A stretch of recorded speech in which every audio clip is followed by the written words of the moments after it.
Hallo und herzlich willkommen zu einem neuen Video von Togo Reisemobile. Heute geht es ausnahmsweise mal nicht um einen Neuwagen, sondern wir schauen uns einen Westfalia Club Joker aus dem Modelljahr 2013 an. Der hat jetzt 140.000 Kilometer gelaufen und ich mache mit euch heute in diesem Video so einen kleinen Rundgang. Wir schauen uns an, was hat so ein Auto alles erlebt, was sind die Stärken, was sind die Schwächen. Und für den, der es interessiert, exakt dieses Auto steht jetzt auch zum Verkauf. Ihr wollt weitere technische Details, hier unter dem Video in den Link zu mobile.de klicken.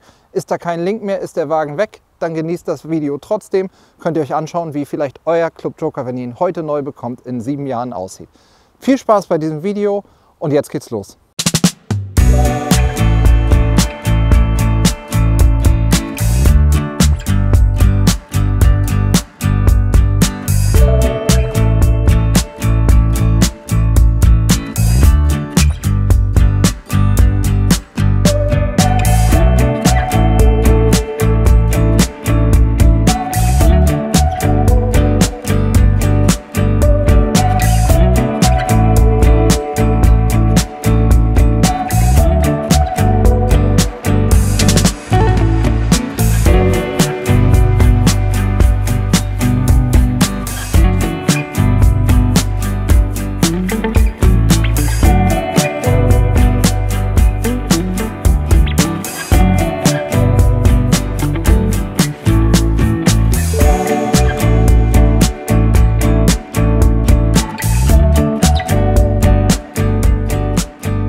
So sieht er aus, unser gebrauchter Club Joker. Ihr habt jetzt mal ein paar erste Eindrücke bekommen und wir drehen jetzt gemeinsam eine Runde rum und gucken uns an, was so ein Auto an Kampfspuren in der Zeit abbekommt, wo man vielleicht noch mal ein bisschen korrigieren muss und was man einfach so akzeptieren kann. Bevor wir damit loslegen, denkt auf jeden Fall dran, hier unter dem Video unseren Kanal zu abonnieren, auf jeden Fall auch die Glocke zu aktivieren, damit ihr in Zukunft immer mehr Infos über neue Fahrzeuge oder, wenn es sich so wie heute anbietet, auch mal gebrauchte Fahrzeuge zu bekommen.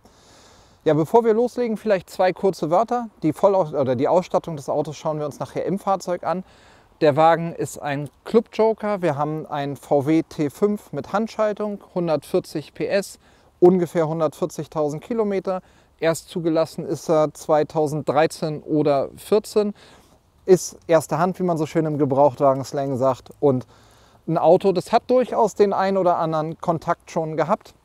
Aber wo das genau ist, schauen wir uns jetzt mal an. Ich glaube, dass es grundsätzlich ein interessantes Fahrzeug ist. Für diejenigen, die sich ernsthaft für den Verkauf oder für den Ankauf dieses Fahrzeugs interessieren, wir haben den Wagen bei mobile.de online. Wir verlinken unten in der Videobeschreibung die Anzeige von dem Fahrzeug. Wenn der Link nicht mehr aktiv ist, dann haben wir den Wagen tatsächlich verkauft. Bis dahin findet ihr auch nochmal dort alle technischen Details und auch die Preisvorstellung des Kunden in Farbe. In dem Fall ist es nämlich tatsächlich so, dass das nicht ein Fahrzeug von uns ist, sondern dass der Kunde sich exakt das gleiche Auto neu gekauft hat, also auch einen silbernen Club Joker, aber eben als T6, jetzt mit ziemlicher Vollausstattung und wir für ihn quasi den Gebrauchtwagen mitverkaufen und hoffen, einen von euch als glücklichen neuen Besitzer dieses Fahrzeugs zu finden. Ja, lasst uns mal einen Blick drumherum werfen. Ich bin ja jetzt nicht der Gebrauchtwagen-Profi, aber wir schauen uns das ein oder andere an. Wir gucken mal so ein bisschen drumherum.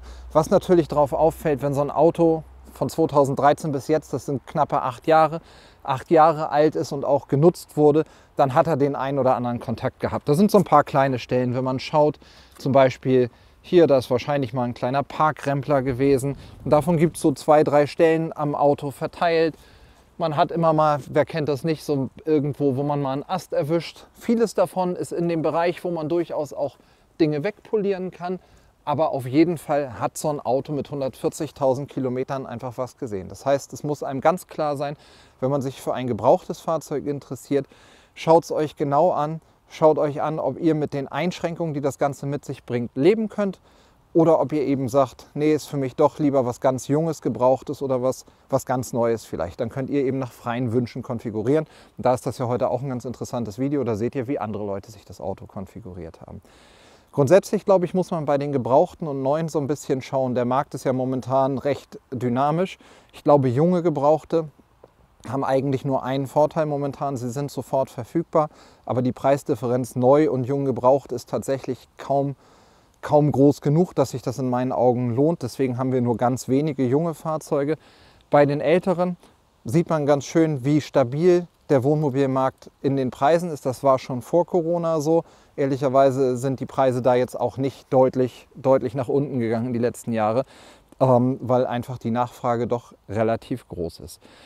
Ja, bei Gebrauchtwagen, was immer ein interessanter Punkt ist, ich habe hier irgendwo mir schon was eingesteckt, das Thema Reifen. Dafür habe ich extra so ein Profilstärkenmesser genommen, dass wir mal schauen, was wir hier haben. Also zum einen hat der Wagen, ist doppelt bereift, wir haben einen zweiten Satz Reifen mit dabei. Das sind jetzt die Sommerreifen drauf und wir gucken gleich nochmal, was die Winterreifen haben.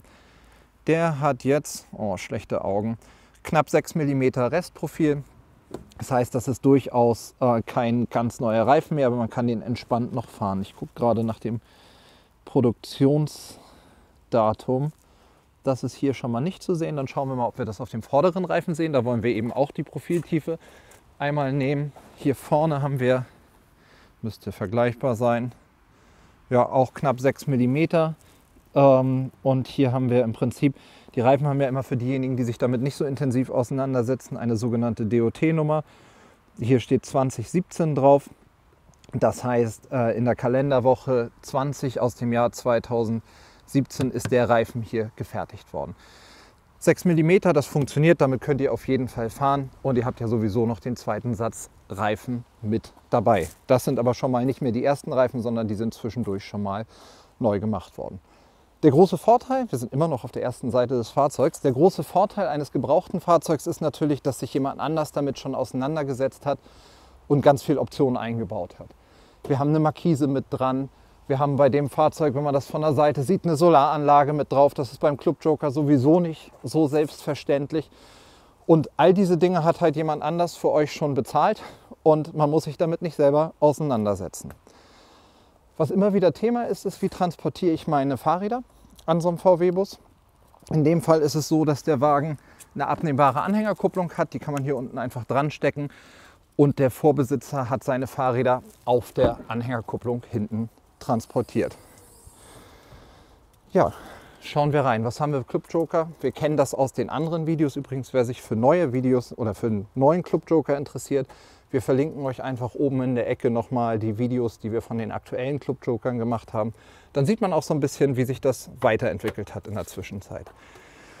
Typisch Club Joker haben wir hier hinten den Stauraum. Da ist die kleine Gasflasche drin, da passt die 2,8 Kilo Flasche rein. Die wird er wahrscheinlich mitgenommen haben, weil das im neuen Auto ja das gleiche ist. Genau, das Fach ist leer. Ihr braucht also noch eine Gasflasche.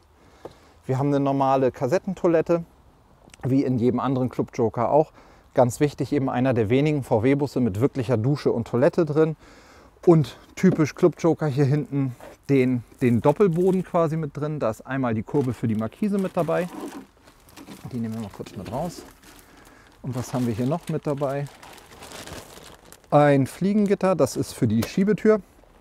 Im Modelljahr 2013 gab es noch keine von den schiebbaren Türen, wie wir sie jetzt bei den neuen bestellen können, sondern die wird reingeklettet. Und dann ist das hier die Fahrerhausverdunklung mit dem für Fahrer- und Beifahrertür. Ansonsten passen hier wunderbar Tisch und Stühle noch mit rein. Auf der Fahrerseite ist der Club Joker im Prinzip unauffällig. Wir haben auch hier so ein paar kleinere Dinge. Hier ist zum Beispiel so eine kleiner Radscher. Ich glaube, vieles davon ist im polierbaren Bereich, dass man sich das ganz genau anschauen kann. Wir wollen euch nur einfach wirklich einen fairen und ehrlichen Eindruck von dem Fahrzeug geben. Eine der wichtigsten Infos, bevor ich es nachher drin vergesse: Das Auto ist gut gegen Diebstahl gesichert. Der hat vorher auch im Zentrum Hamburgs gewohnt, da ist das sicher notwendig. Hier ist zum Beispiel schon ein Bärlock mit drin. Das ist eine Gangschaltungssperre, die schauen wir uns aber gleich, wenn wir im Auto sind, mit an. Wir machen mal einmal die Motorhaube vorne auf, damit wir möglichst eine Idee davon bekommen, ob wir noch irgendwie einen Inspektionszettel oder sowas in der Richtung da drin haben. So, einmal aufstellen. Könnte ich jetzt rumschwadronieren und sagen, was ich alles über Motoren weiß oder auch nicht weiß. Das, was ich euch ganz klar sagen, wir spielen mit ganz offenen Karten. Bei all solchen Fahrzeugen, wenn ihr euch wirklich für so ein Fahrzeug interessiert, für uns ist es vollkommen in Ordnung, wenn man auf der Probefahrt sagt, ich mache nochmal irgendwie einen Gebrauchtwagen-Check bei der DEKRA oder irgend sowas in der Richtung. Für uns ist ganz klar, wir sind die absoluten Profis, was den Wohnmobilausbau angeht. Heizung, Kühlschrank, Möbelbau, kann ich euch alles zu beantworten. Motortechnisch kann ich im Prinzip Inspektionsintervalle und all sowas mir anschauen und sagen, dass das Auto gut gepflegt ist. In dem Fall kenne ich den Wagen von Anfang an. Also ich habe den damals neu verkauft und der ist ja immer aus erster Hand. Wir haben hier so ein Zettelchen drin hängen. Aber ich bin kein Motorentechniker. So, letzte Inspektion haben wir hier. Hier steht Bremsflüssigkeit gewechselt im August 21. Das ist gerade erst gewesen. Und Ölwechsel, ich weiß nicht, kann man das sehen? 139.668 Kilometer. Jetzt sind wir irgendwo bei 140.000, 141.000. Auch im August. Also er hat gerade eine Inspektion gehabt. 2 Jahre Ruhe von jetzt an. Und was mich hier noch von der Seite anblinkt, hier ist noch ein kleiner Marderwarner drin, was sicherlich in einigen Regionen auch immer ganz, ganz interessant ist. Ansonsten ist das hier der ganz normale 2 Liter 140 PS Motor, der drin ist. Dann machen wir das mal wieder zu. Motor hat er, check. Viel interessanter ist ja wieder, ach nee, hier, wichtig. Auch als 2013er haben wir schon Xenonlicht mit drin.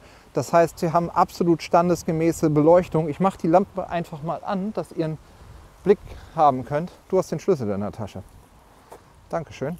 Den nehme ich mal, dann sieht man das, weil der echt schon modern anleuchtet. Einmal Zündung an, Standlicht und helles Licht. Das dürfte es auf jeden Fall schon mit dem Xenonlicht und den integrierten LED-Tagfahrlichtern ist das schon für ein Auto aus 2013 eine relativ moderne Front. Und wenn ich jetzt hier um die Ecke gucke, sehe ich auch, wir haben genau 140.901 Kilometer. Das heißt, seit der letzten Inspektion ist das Auto knapp 1000 Kilometer gefahren. Ja, das ist der Blick drumherum. Ihr habt gesehen, ein paar Stellen sind da, ein paar kann man schön machen, aber es ist eben auch kein Neuwagen. Viel wichtiger für uns und für die Wohnmobilwelt ist ja auch der Blick in das Fahrzeug. Und da schauen wir jetzt mal rein, was so ein Club Joker aus 2013 zu bieten hat. Also, das Auto haben wir ausgeliefert. Rechnung ist hier vom Juni 2013. Ich habe mal eben mir die ganzen Papiere geschnappt. Erstzulassung ist 27.06.2013. Knapp 140.000 Kilometer, habe ich glaube ich jetzt 3-mal gesagt. Wollen wir nicht übertreiben. Wir haben einen 140 PS Handschalter. Damals war das noch eine Option mit Blue Motion Technology, so nannte das VW. Wir haben, ich lese jetzt einfach mal die wichtigen Optionen für euch durch. Wir haben das Fahrerhauspaket Plus mit dabei. Das ist hier ein besseres Cockpit, zusätzliche Haltegriffe, Fahrerhausteppich, Fahrerhausverdunklung und all solche Dinge mit dabei. Dann gab es bis heute gibt es ja die Komfortpakete. Damals hieß es noch Komfortpaket Radio RCD 310. Das heißt, da ist der drehbare Sitz mit drin, da ist so ein Elektrikpaket Nummer 3 von VW mit dabei, Reifendruckkontrollanzeige, Tempomat, beheizbare Scheibenwaschdüsen, Klimaanlage. Ist die Sitzheizung da mit drin? Sitzheizung für Fahrer- und Beifahrersitz. Also im Prinzip so ein rundum sorglos VW-Paket. Oh, ich habe ein Tier im Nacken. Sekunde. So, jetzt kann ich mich auch wieder auf den Text konzentrieren. Dann für ein 2013er Fahrzeug absolut eine Seltenheit. Wir haben Kopfairbags, Fahrer und Beifahrer mit dabei. Servotronik, das ist quasi eine geschwindigkeitsabhängige Servolenkung. Hier ist eine VW-seitige Original-Alarmanlage mit dabei. Die Xenon-Scheinwerfer haben wir gerade gesehen. Parksensoren vorne und hinten. Die Anhängerkupplung, vollwertiges Reserverad und dann kommen die Westfalia-Optionen. Das heißt, VW-seitig ist schon wirklich vieles mit dabei. Aber ein paar Kleinigkeiten hätte man damals wahrscheinlich auch noch mit dazu nehmen können, wie zum Beispiel ein Automatikgetriebe oder sowas. Westfalia-seitig ist ja der Club Joker von Haus aus immer relativ ähnlich. Ihr habt so ein paar Optionen, die muss ein Club Joker haben, oder was heißt muss, aber die haben die meisten Club Joker mit drin. Das ist zum Beispiel einmal das Bett hier unten, das baue ich euch gleich nochmal auf, dass ihr eine Idee davon bekommt. Und das, was in meinen Augen die wichtigste Option ist, das haben nur die ganz frühen Club Joker nicht, ist das zweite Fenster dort oben an der Seite, das über der Küche, sonst guckt man da ziemlich gegen eine Wand. Was hier schön ist bei alten Autos, sagt man ja immer so ein bisschen, die Batterie ist jetzt so langsam fällig. Hier kann ich sagen, der Kunde hatte umgebaut auf eine Lithium-Batterie. Die haben wir mitgenommen in das neue Auto. Das heißt aber im Umkehrschluss, dass wir die Batterie, die in dem Neuwagen drin war, hier reingesetzt haben. Der hat also jetzt gerade eine nagelneue Batterie für den Wohnraum bekommen. Starterbatterie wird wahrscheinlich noch die ältere sein. Ja, so ist der Wagen aus Metallic, seht ihr alles selber. So ist der Wagen damals ab Werk gekommen. Und dann haben wir nachträglich solche Dinge wie das Bärlock, wie die Solaranlage, die komplette Anhängerkupplung und all sowas noch mit eingebaut, dass das jetzt wirklich ein reisefertiges Fahrzeug ist. Was will der Kunde dafür haben? Schaut es euch in der mobile.de Anzeige an. Größenordnung Mitte 40.000 Euro ist das, was hier zur Debatte steht. Was hat der Wagen damals neu gekostet? Irgendwo Größenordnung zwischen 75.000 und 80.000 Euro wird der Listenneupreis von dem Fahrzeug gewesen sein. So viel zu den harten Fakten. Jetzt geht es aber um die Emotionen und das Schöne in diesem Auto. Was halt bei dem Westfalia immer wieder schön ist, ich stelle mich einfach mal nach hinten. Ihr müsst euch auf der Zunge zergehen lassen, dass wir einen VW-Bus haben. Das heißt, wir sind 30 cm länger als euer VW California. Ich mit meinen 1,92 stehe hier drin, ich kann mich aufrecht bewegen. Hier können 4 Leute drin schlafen. Wir haben eine vollwertige Küche, wir haben eine Toilette, wir haben eine Dusche, wir haben eine Fußbodenheizung hier hinten. Wir haben warmes Wasser, wir haben alles, was das Herz begehrt. Und das ist das, was den Club Joker wirklich einzigartig und besonders macht. Ist das richtige Auto für euch? Muss man sich selber überlegen. Man kann natürlich nicht alles in so ein kleines Auto reinstopfen und am Ende des Tages sagen, und ich habe auch noch riesen Stauräume und sowas. Das geht natürlich ein bisschen verloren. Und ich sehe ein, dass in Kalifornien einen größeren Heckstauraum hat. Aber vom Wohlfühlgefühl, ich meine Wintercamping. Wir haben in der Stufe, wo ich hier drauf stehe, den Frischwasser- und den Abwassertank, beides mit drin. Das heißt, ihr könnt mit diesem Auto Skifahren gehen, wenn ihr das denn wollt. Also ihr habt einfach Möglichkeiten ohne Ende. Von der Aufteilung, das haben wir in ganz vielen Videos gezeigt, glaube ich, ist das ein Auto, was sich mehr oder weniger selbst erklärt. Wir haben hier hinten die Küche, alles schön, hier oben ist Licht mit drin, hier ist eine indirekte Beleuchtung mit drin und auch damals in dem Komfortpaket schon mit so einem Touch-Dimmer hier an der Seite. Das heißt, alle Lampen sind an so einen Dimmer angeschlossen und wenn ihr es abends gemütlich haben wollt, dann dimmt ihr euch einfach das Licht ein bisschen runter und dann ist das alles nicht mehr so grell. Aber ansonsten haben wir hier das echte Westfalia-Feeling mit relativ modernem Interieur. Auch da muss man ganz klar sagen, das Interieur hat sich nicht so sehr geändert. Der Wagen ist von innen immer noch in dem rein weiß gehalten, nur zusätzlich jetzt mit einigen Flächen halt in Holz, die hier noch schwarz sind. Ja, bei so einem gebrauchten Auto muss man ja immer so ein bisschen schauen, wie sehen die einzelnen Dinge aus, wie wurde das benutzt. Und ich glaube, wo man ganz gut gucken kann, ist immer so ein bisschen der Kühlschrank. Ich weiß nicht, könnt ihr das gut sehen. Erstmal damals schon romantisches blaues Licht hier mit drin. Klitzekleines Gefrierfach, ist halt ein kompaktes Auto. Ist ja ganz typisch Westfalia. Wir haben ja hier serienmäßig die Dieselheizung und serienmäßig einen Kompressorkühlschrank. Das heißt, ihr seid auf Strom angewiesen, deswegen auch unbedingt auf dem Club Joker immer eine Solaranlage mit draufbauen, damit ihr möglichst unabhängig seid. Hier unten haben wir einfach ein zusätzliches Staufach. Ups, das ist ein bisschen laut, Entschuldigung. Das, was ich ganz charmant finde, das ist eine Aufstiegshilfe, wenn man ins Bett nach oben will, die kann man hier einfach reinsetzen und dann kann man dort draufsteigen und wenn man will, tatsächlich hier mit einem zweiten Fuß drauf und ist damit ohne Leiter ganz komfortabel oben.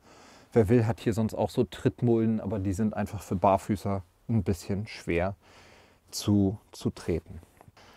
Das, was ich draußen schon gesagt habe, ist diese absolute Besonderheit im VW-Bus-Segment, ist die Nasszelle hier im Heck.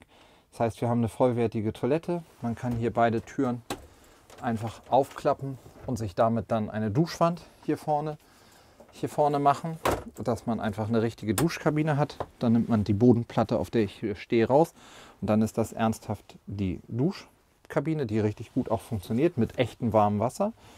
Und dann haben wir hier um die Ecke ist quasi die Duscharmatur und das Charmante ist, hier ist eine kleine Durchführung und wenn ihr wollt, kann man das hier wunderbar nach hinten rausführen. Hat so einen kleinen, hat so einen kleinen Saugnapf mit dabei. Den könnt ihr einfach draußen dranhängen und dann kann man mit dem warmen Wasser auch draußen duschen. Das zum Beispiel ist ein kleiner Unterschied im Verhältnis zu den neuen Autos. Bei den ganz neuen Autos ist es so, dass Westfalia da so eine Art Mini-Waschbecken mit hinten hat, weil ein paar Leute gesagt haben, wir brauchen unbedingt ein zweites Waschbecken, damit wir da, wo wir auf Toilette irgendwie uns die Hände waschen oder reinspucken nach dem Zähneputzen, das soll ein anderes Waschbecken sein als das, was wir hier in der Küche haben.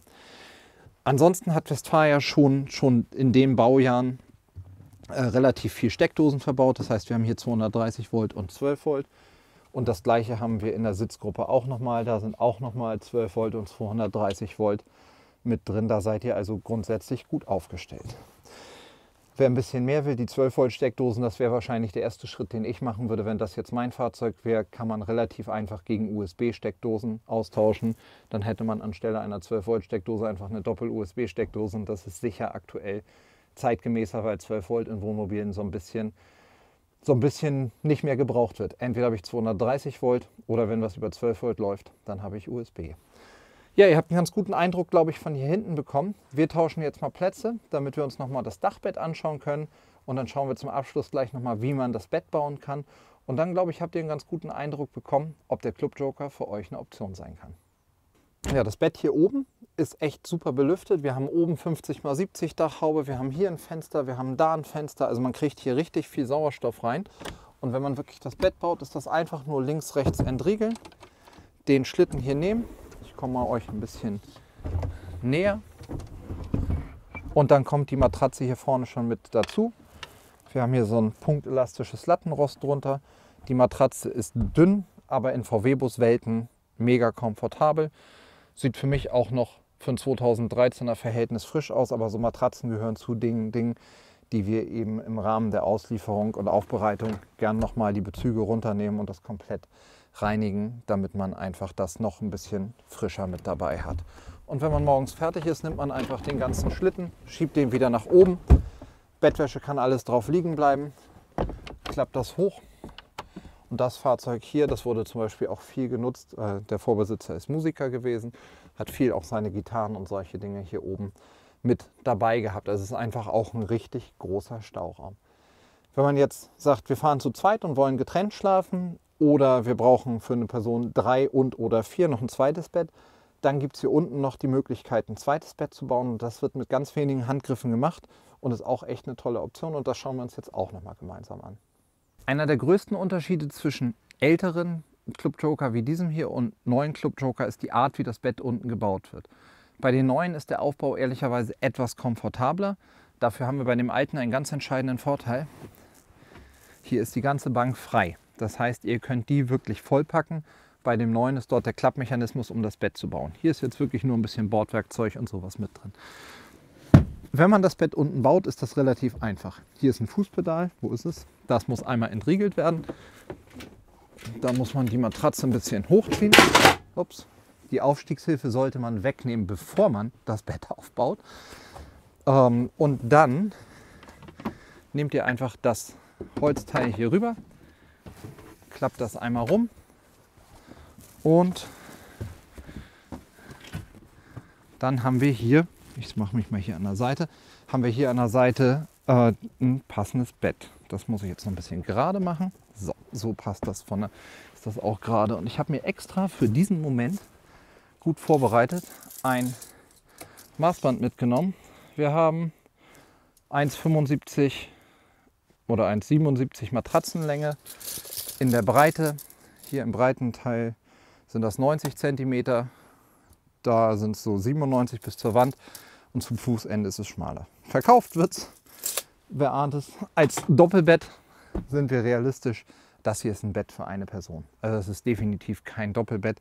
Nicht mal, wenn man sich richtig doll gern hat. Aber es ist einfach, das muss einem einfach klar sein, verknackst ihr euch mal den Fuß, ist oben alles mit Stauraum voll irgendwie, könnt ihr euch hier unten noch ein zusätzliches Bett bauen. Und das, finde ich, ist eine tolle Option. Was hier übrigens auch gemacht wurde, ist, die Matratze ist ganz häufig gar nicht mitgefahren, weil das Bett unten nur ganz selten gebraucht wurde.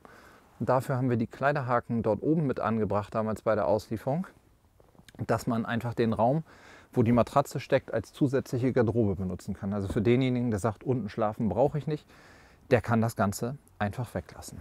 Ansonsten kann man da, wenn wir es schon mal aufgebaut haben, in der Ecke seht ihr den kleinen Ausgleichsbehälter. Das ist quasi der Ausgleichsbehälter von der Warmwasserheizung. Das ist ja eine der Besonderheiten, die man in so einem Club Joker hat. Wir haben eine richtige Warmwasserheizung.